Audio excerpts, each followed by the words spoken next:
Greetings. So, I wanted to talk about a different subject. Actually, a subject that I've found very, very compelling, very fascinating ever since I was a kid. Um, for those who don't know, I have always been a huge fan of sci fi. And one of the things that they proposed is a mind machine interface or a brain machine interface. Now, they've proposed pitfalls that come from that, such as addiction, dependency, um, and other issues as well. And I bring this up because we are now in an era where we actually are developing that kind of technology, and it's something that I've been tracking on and off for a few years now, maybe about, I don't know, 10, 15 years. And so we've been working on this technology for people with Alzheimer's and who have had strokes. And it's very simplistic. It just, depending on how they go about it, it's usually something that allows the user to interact with, say, a computer, and like move a cursor around with their brain to click on letters or words and communicate. For people that can't talk, or there are different applications. Point is, Elon Musk recently unveiled Neuralink, or he gave this speech about Neuralink, and then all their professionals started talking about the potential of Neuralink, what their goals are. One of the key goals is it needs to be a get in, get out kind of procedure. So it's not exactly a complicated piece of hardware. It's not that invasive, but it does have to go into your brain. And so what they want to do is have it like LASIK surgery, and you get in and get out, and you're done in 2 hours, and very quick recovery time. The downside is the way they're going for it. It's not going to be as sophisticated as, say, the Matrix, right? That's just not something that's within our realm of possibilities anytime soon. But one of the things that I think is fascinating is that it could be a game changer, like a literal game changer for gamers. Faster response time. Instead of having to type or click or use your fingers, you can just think, and you can activate a button and just have so much better response time. I think that's fascinating. The direction I know it can go, if it gets more invasive, is it would tie in with something like augmented reality. And I can imagine like you get a chip in your brain, and basically you no longer have to worry about carrying your cell phone with you because you're connected wirelessly to the web or clouds, without the need of clunky hardware like a cell phone, which you could break. So imagine that you just have this device inside your brain, and you can just think and interact while at the same time being in the real world. So if you know anything about augmented reality, like Google Glass, you would have the real world, but then a digital world projected over that real world. So the thing that I see about that is a whole economy based on this principle. And the thing about that is, it's a very green economy, because you don't have to worry anymore about producing junk that creates nasty chemicals that pollute the atmosphere or the environment. You don't have to worry about the exploitation of hard labor, at least not to the same degree. We're talking about orders of magnitude less danger to the environment and to the self. At least, well, there is a risk, because this would be essentially a radio in your brain. There is a risk of cancer. If they could get around that, then it would be a lot safer. Now, more onto that economy I was talking about. Imagine everywhere you go is like a green screen, and all it is green screens with black dots or X's or QR codes, something like that. Something to cue a projection. Maybe you don't even need all that. But the point is something that cues a projection, interfaces your brain, and everywhere you go, you see what others want you to see, or maybe what you want to see. Although I can imagine that some of that control might go away. So imagine that you have settings that say, I don't want to see this kind of content, and so you don't.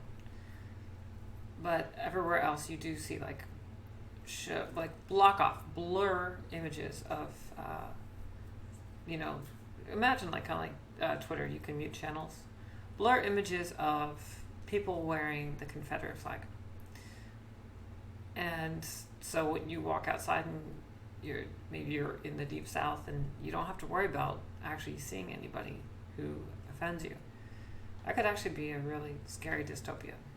But you'd have that kind of control because you'd have something that could essentially hijack your perception and clouds what you see.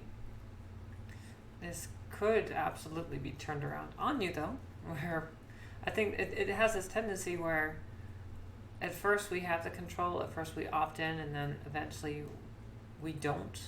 Others make that decision for us. A lot of developments turn out that way. Seatbelts used to be something that were a feature for our vehicles because the manufacturers decided, hey, this is safer for the driver and the passengers, and then it became law. And this actually ties into an axiom I have, which is a deviation over time becomes the norm over time becomes the rule. And you want to be careful about what you allow to be a deviation, what you tolerate, any deviations you tolerate. But imagine you have that kind of technology, and I think actually Black Mirror touches on that too.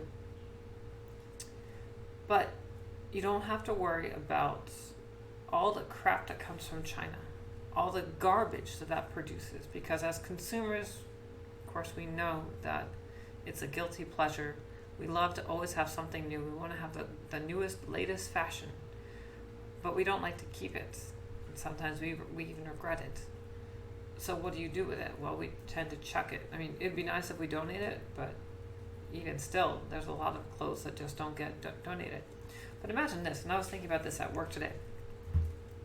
Imagine if everybody's wearing just a flat chroma key green shirt or whatever, something over top.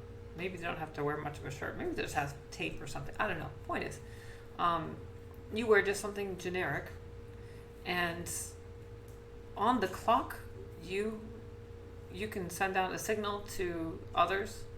This is a uniform. This is my uniform. Your employer approves the license for you to use their uniform. So they don't have to pay anything for you to actually have a physical uniform. And then you're easily identifiable. But then maybe friends will not see that you're wearing that uniform. They'll just see you wearing what you want them to see. So two people can see the same thing and they see two different things. I think it's a fascinating concept. And ultimately, I can see a huge green revolution. You never have to worry about, you don't like your couch, you don't like the pictures on your wall, or whatever decorations. Literally, you own almost nothing. You just own basics, and then everything is projected onto that. That's a fascinating concept, but it could go even further to where you can eat something generic, but you're programmed to taste something else. You're programmed to taste something that tastes delicious. And of course, if you're willing to pay for it, then you can taste something that is I mean, maybe you could just eat whatever you want, right? You could taste whatever you want whenever you want. But I can see a system where there'd be programmed scarcity, artificial scarcity. You have consumables, just like in World of Warcraft. None of what happens in World of Warcraft is a real thing. The gold in it is not real. The resources, the different devices you get aren't real, but some of them actually have expirations. They only last 24 hours. You could have something like that in such a digital economy.